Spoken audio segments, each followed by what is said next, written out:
তেওঁ কিন্তু আটক কৰি পেলাই যেনেদৰে জোৰদাৰভাৱে জেৰা চলাব লাগিছিলে তেওঁ কিন্তু জেৰা নচলালে, যাৰ বাবে আমি তেখেতক জীৱন্ত অৱস্থাত উদ্ধাৰ কৰিব নোৱাৰিলো। তেওঁৰ মৃতদেহটো অভিযুক্ত ঘৰৰ লেট্ৰিনৰ টেংকিত উদ্ধাৰ কৰিবলৈ সক্ষম হলো। ইয়াৰ বাবে তিতাবৰ থানা ভাৰপ্ৰাপ্ত অধীক্ষকজন জগৰীয়া হয় নহয়? সেইদিনাখনিয়ে যদি তেখেতে জোৰদাৰভাৱে তেওঁক যদি জেৰা চলালে হলে, তেওঁক যদি থাৰ্ড ডিগ্ৰী যদি প্ৰয়োগ কৰিলে হলে, ছোৱালীজনী ক'ত লুকুৱাই থৈছ ক, এই কথাটো যদি ভাৰপ্ৰাপ্ত বিষয়াৰ নেতৃত্বত যদি জেৰা চলালে হলে, তেওঁৰ ঘৰটো যদি তালাচী চলালে হলে, তেওঁৰ ঘৰৰ প্ৰতিটো কোঠা যদি তালাচী চলালে হলে, তেতিয়াহ'লে আমি বিপ্লৱী দাসক জীৱন্ত অৱস্থাত উদ্ধাৰ কৰিব পাৰিলো হলে।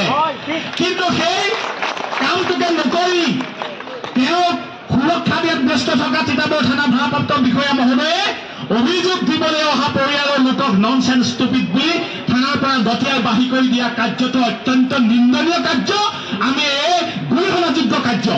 গতিকে এনেকুৱা এজন তিতাবৰ থানাৰ ভাৰপ্ৰাপ্ত আৰক্ষী অধীক্ষকক আমি কেৱল কিন্তু ৰিজাৰ্ভ ক্লজ কৰাটো বিচৰা নাই, আৰু তেওঁক নিলম্বন কৰাতে কিন্তু আমি ক্ষান্ত নাথাকো, তেওঁক গ্ৰেপ্তাৰ কৰিব লাগিব।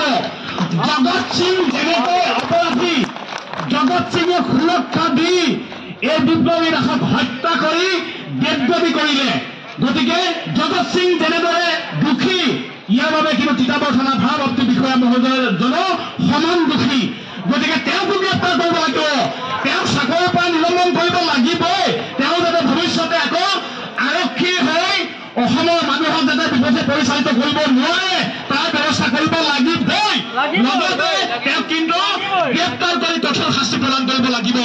এয়া তিতাবৰীয়া বাসী হিচাপে আমি আপোনালোকৰ আগত ব্যক্ত কৰিছো।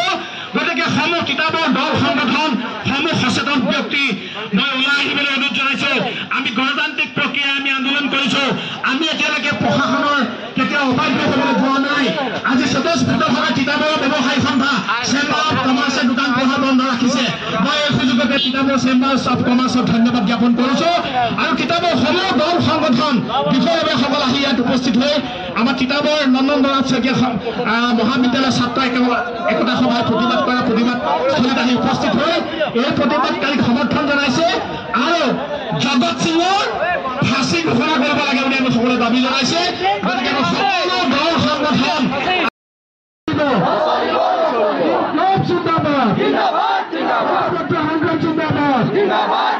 আমাক ন্যায় লাগিব, আমাক ন্যায় লাগিব।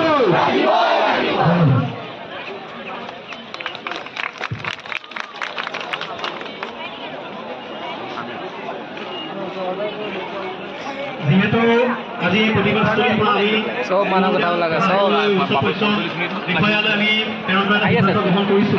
ইয়াত আমাৰ 18টা কৰি যিহেতু 21 সংগঠনৰ বহু মানুহে আমাক কৈছে যে এই মানুহটোৰ লগত এতিয়া কেঁচু খান্দোতে হাত ওলাব, আৰু বহুত ঘটনা হয়তো তেওঁ অভিযুক্ত।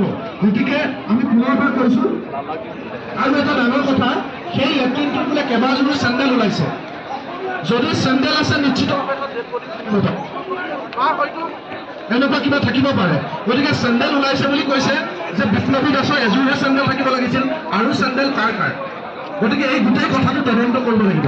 তিতাবৰ পুলিচে তিতাবৰ নন্দনত শইকীয়া মহাবিদ্যালয়ৰ বিজ্ঞান শাখাৰ প্ৰথম বৰ্ষৰ ছাত্ৰী ফুলকমলীয়া এগৰাকী ছোৱালী, এই ছোৱালীগৰাকী ক্লাছলৈ আহোঁতে